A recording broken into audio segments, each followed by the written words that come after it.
तो पांचवा अंतर है कि इस वाले में यानी कि एक्टिव वॉइस सेंटेंस में डू डज डिड का यूज होता है, मेन वर्ब में एस या ईएस भी आता है, ठीक है जी, एक्टिव वॉइस सेंटेंस में होता है। लेकिन पैसिव वॉइस सेंटेंस में देखिए यहां पे जैसे कि एग्जांपल भी लिखा हुआ है, वह मेरी मदद नहीं करता है, वह मेरी मदद नहीं करता है। अब देखिए नहीं करता है की वजह से मेरे को इंग्लिश कैसे बनानी पड़ेगी इसकी, ये बनेगा ऐसे, ही डजंट, ही डजंट। अगर आपने टेंस पढ़ा होगा, क्योंकि मैंने आपको पहले ही बोला कि पैसिव वॉइस सेंटेंस आप तभी सीख पाओगे जब आपको टेंसेस आते होंगे और मॉडल्स आते होंगे, क्योंकि इसके बिहाफ पे ही पैसिव वॉइस सेंटेंस सीखा जाता है। और अगर नहीं आता है तो पहले जाके उसको रिपीट कीजिए, उसकी प्रैक्टिस कीजिए, ठीक है जी।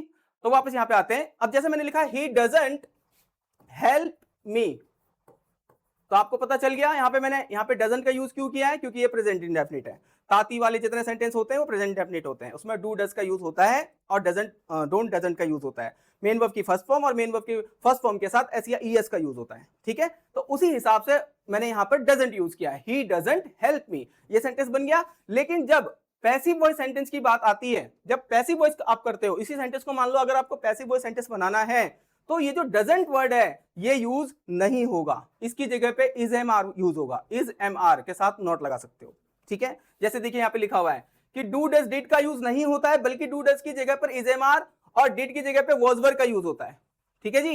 यानी कि डू डज जहां पे लगाओगे आप या एस या ईएस का जहां पे आप यूज करोगे मेन वर्ब की फर्स्ट फॉर्म और एस या ईएस का जहां पे यूज करोगे आप, उसकी जगह पे आप इज एम आर का यूज करोगे, ठीक है। एक ये चीज होती है। और जहां पे आप डिड का यूज कर रहे हो उसकी जगह पे वॉज वर्ब का यूज करोगे।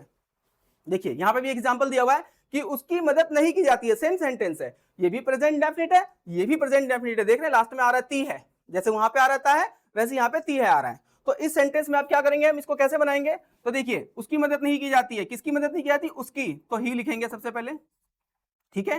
He is not helped, he is not help, देख रहे हैं ही इज नॉट हेल्प लिखा है मैंने यहां पे did not, does not, do not का यूज नहीं किया। क्यों नहीं किया, क्योंकि पैसिव वॉइस का यही रूल होता है, ये इसी तरीके से बनता है।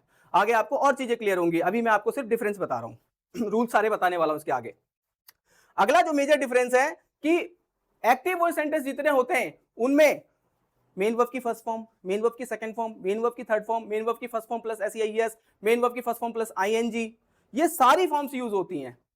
लेकिन पैसिव जैसे ही होता है, जैसे ही सेंटेंस को आप पैसिव में यूज करोगे तो ओनली थर्ड फॉर्म, टेंशन खत्म, और कोई फॉर्म यूज होती ही नहीं है, सिर्फ मेन वर्ब की थर्ड फॉर्म। समझ गए, जैसे कि यहां पे दिया हुआ है देख लीजिए, है ना, मेन वर्ब की first form, second form, third form, ING form, SEIS form, सारी फॉर्म्स यूज होंगी। अब जैसे सेंटेंस लिखा हुआ है वह मुझे पढ़ा रहा था, तो इसको इंग्लिश में कैसे लिखेंगे, ही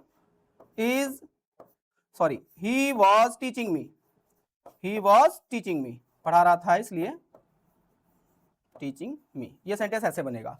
और यहीं पे देखिए ये वाला सेंटेंस लिखा है कि मुझे पढ़ाया जा रहा था, देखिए जा रहा था, जाना वर्ड आ रहा है लेकिन इंग्लिश में गो नहीं होगा, मुझे पढ़ाया जा रहा था, आई वॉज बीइंग टॉट। अब कहां पे बीइंग लगता है, कहां पे बीन लगता है, यही सब चीजें तो सीखनी है आपको पैसिव वॉइस में, तो ये इस तरह से हो जाएगा। तो ये बहुत इजी है, ये मैंने आपको डिफरेंसेस बताए कि कम से कम 6 तरह के तो डिफरेंसेस मैंने आपको बता दिए हैं कि एक्टिव वॉइस सेंटेंस कैसे पहचानोगे और पैसिव वॉइस सेंटेंस कैसे पहचानोगे, इससे आप इजीली ट्रांसलेशन कर लोगे। पैसिव वॉइस सेंटेंस जो है वो 2 तरीके से यूज होता है, एक तो ट्रांसलेशन में यूज हो जाता है, दूसरा जिसको पैसिव वॉइस आ गया यानी कि ट्रांसलेट करना भी आ गया और वैसे भी आ गया, फिर क्या होता है एग्जाम्स में या तो एक्टिव वॉइस दे दिया जाता है तो पैसिव वॉइस पूछा जाता है, पैसिव वॉइस दे दिया जाता है तो एक्टिव वॉइस पूछा जाता है। तो डिफरेंस कैसे करोगे, अब उन्हीं सब चीजों पे बात होने वाली है, ठीक है। तो इसके आगे मैं थोड़े से रूल्स की बात कर लेता हूं, उसके बाद मैं आपको बताऊंगा आगे की चीजें।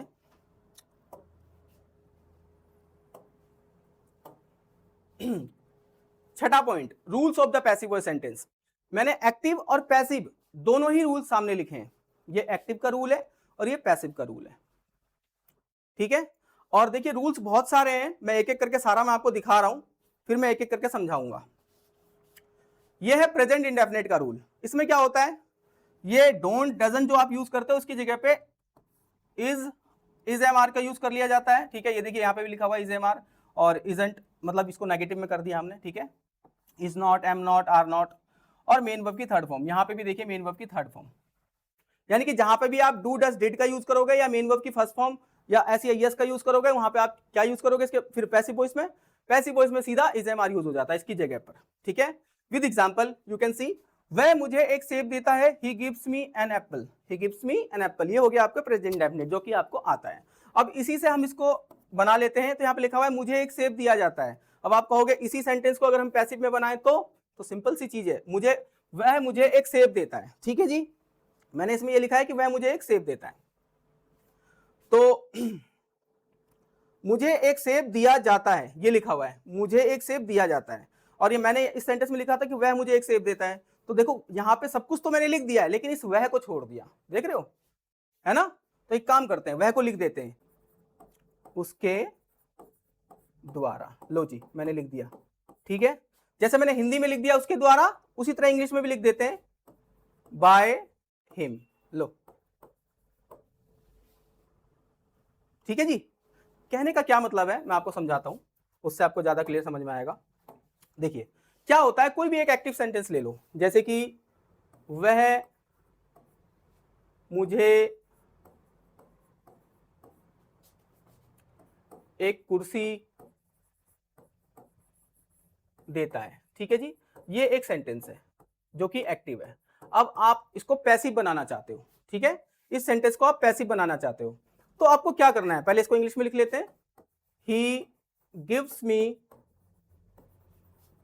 अ चेयर। अब इसको पैसिव में बनाते हैं। तो देखिए सबसे पहले हमें क्या करना है, इसमें से ना सब्जेक्ट को गायब कर दो। अगर आपको इसको पैसिव में चेंज करना है तो सब्जेक्ट गायब कर दो। सब्जेक्ट कहां है, ये रहा, ही आपका क्या है, सब्जेक्ट। इस सब्जेक्ट को भूल जाओ, हटा दो, बाकी जो चीजें बची उस पर ध्यान देते हैं।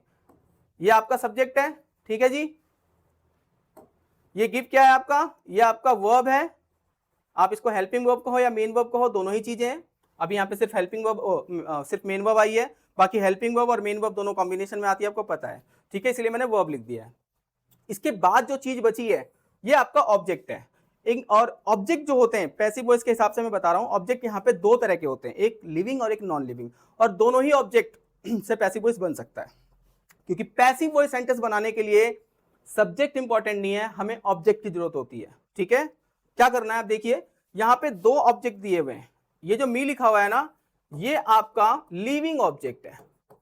ये मैं आपको क्यों समझा रहा हूं, अभी समझ में आएगा। ये आपका लिविंग ऑब्जेक्ट है, ठीक है जी, ये जो मी लिखा हुआ है। और ये जो चेयर लिखा हुआ है ना, ये आपका नॉन लिविंग ऑब्जेक्ट है। और दोनों ही ऑब्जेक्ट से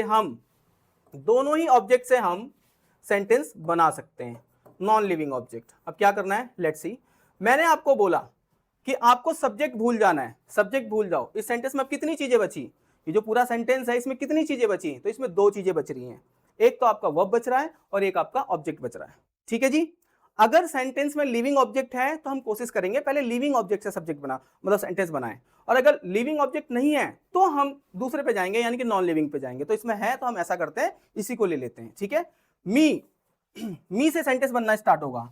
और देखिए जब सेंटेंस हम बनाएंगे तो क्या होगा, सबसे पहले हम लिख देंगे मी, ठीक है जी, मी। अब इसका रूल जो होता है वो क्या होता है, जैसे अभी आपको मैंने बताया इससे पिछली स्लाइड में, इज एम आर होता है, ठीक है। तो मी इज, ठीक है, गिवन अ चेयर, ठीक है। सही लग रहा है सेंटेंस आपको, कोई दिक्कत। अच्छा अब इसमें एक काम करते हैं, ये जो ही आ रहा था ना, ही, इसको भी लिख देते हैं बाई ही, बाय करके लिख देते हैं बाय ही, ठीक है जी। सेंटेंस बन गया आपका। कुछ गलत लग रहा है इसमें, लग रहा है, अच्छा ऐसा लग रहा होगा कि ये मी गलत आ रहा है, ये ही गलत आ रहा है, नहीं ऐसा लग रहा होगा आपको। हाँ जी बिल्कुल सही लग रहा है। सेंटेंस की जब शुरुआत होती है, ठीक है, तो सेंटेंस की शुरुआत सब्जेक्ट से होती है। सब्जेक्ट मतलब सब्जेक्टिव केस ऑफ प्रोनाउन, जो कि मैंने आपको इससे पहले बताया था, सबसे शुरू में बताया था, एक बार फिर से चाहे मैं आपको बता देता हूं, ठीक है जी। सबसे शुरू में आपको बताया था मैंने, ये रहा, बताया था मैं, इसके बारे में बात करी थी ना मैंने कहा था ना ये आपको आना चाहिए, याद रहना चाहिए हमेशा। तो हाँ जी ये बिल्कुल आपको याद होना चाहिए। I we you they he she it, ठीक है, me us you them him her it, ये आपको बिल्कुल याद होना चाहिए, बिल्कुल उंगलियों पे याद होना चाहिए एकदम से, जहां जरूरत पड़े तुरंत माइंड में आ जाए, ऐसे याद होना चाहिए। अब इसकी जरूरत पड़ने वाली है, चलिए वापस आते हैं उसी पेज पे। तो